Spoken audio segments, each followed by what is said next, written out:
A lot of people have this common conception of video games and games as a whole. If we refer to Google, it's an activity that one engages in for fun or amusement.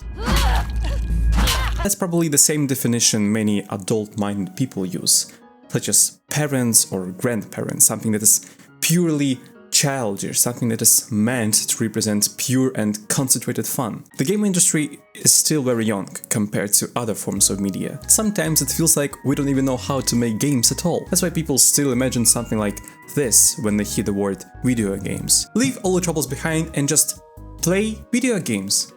Pure escapism.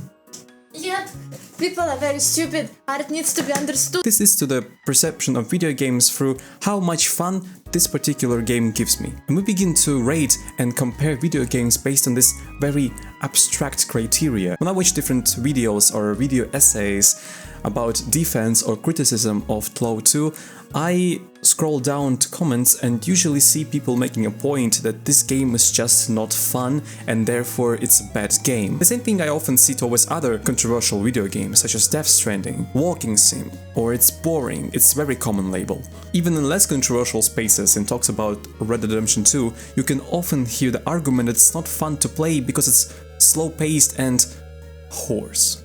But you're just not looking at how it's all directed. This is visual. Video games had a huge natural evolution to becoming a complex and well-regarded form of art, and yet we still rate video games based on this criteria of fun. And this criteria is very, very conceptual. And at the same time, people cry about never-ending death of game industry. I think some of you already see where this is going. We want more original ideas, more original IPs, but then when something truly original comes out, something that takes the player out of the comfort zone, maybe not always perfect, maybe sometimes rough around the edges, the mainstream consumers amplify these rough edges instead of trying to dig a little bit deeper. I can and I will refer to The Last of Us Part 2 again because it's simply the brightest example of this behavior. Almost exactly a month after TLOW 2 came out, Ghost of Tsushima did. And so people don't interpret this as me shitting on Ghost of Tsushima. I will show you my playtime and tell you that Ghost of Tsushima is one of the best games I ever played in my life. But this game is very safe in terms of its open world. As much as people don't want it to be true, Ghost of Tsushima is filled with typical open world activities. It does execute those activities much better than, for example, Ubisoft, who invented the whole concept, and yet it's still a much, much safer game compared to TLOW 2. And given that both games came out almost back to back, belonging to the same club of exclusive PlayStation games, naturally, people compare the two games.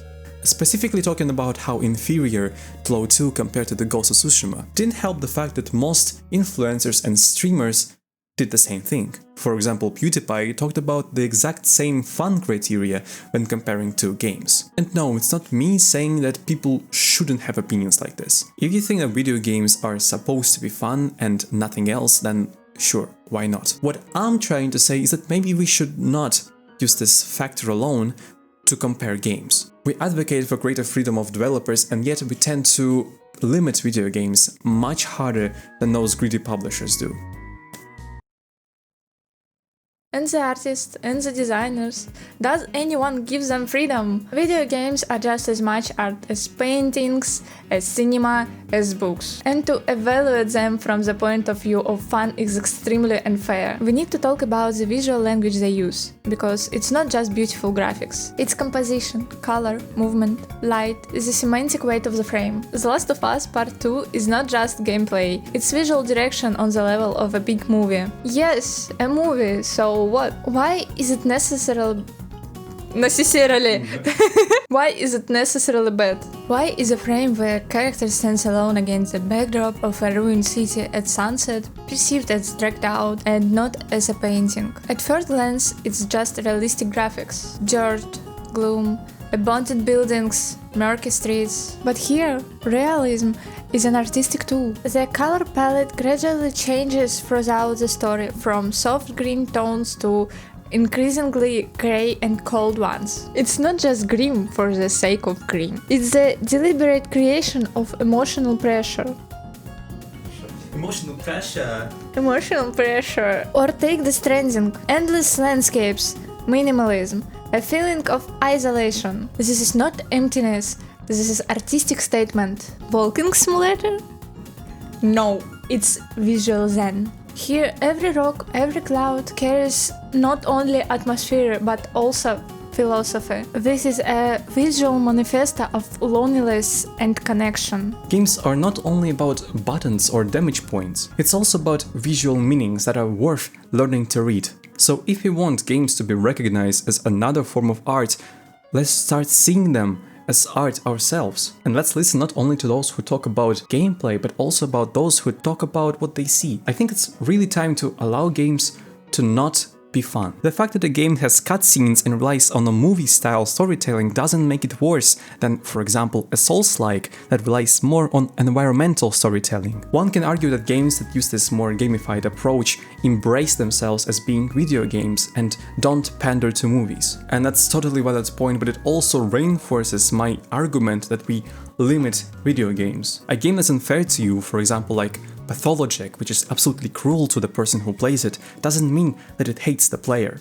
It just means that this game is different. And yes, it's not fun to be in an unfair environment, it's not fun to be constantly in a state of emotional discomfort, but games are art, and art can be different. It can be intense, it can be horrifying, thought-provoking, boring, slow, difficult to push through. So why can't video games be the same? If we want the public to treat video games as art, maybe it's time for gamers to treat them as such. And of course, it's important to point out, and I'm not talking about every single gamer out there, but unfortunately the majority will always prefer something safe and fun. Thank you for watching this video, and I hope we will see you in the next one. Bye.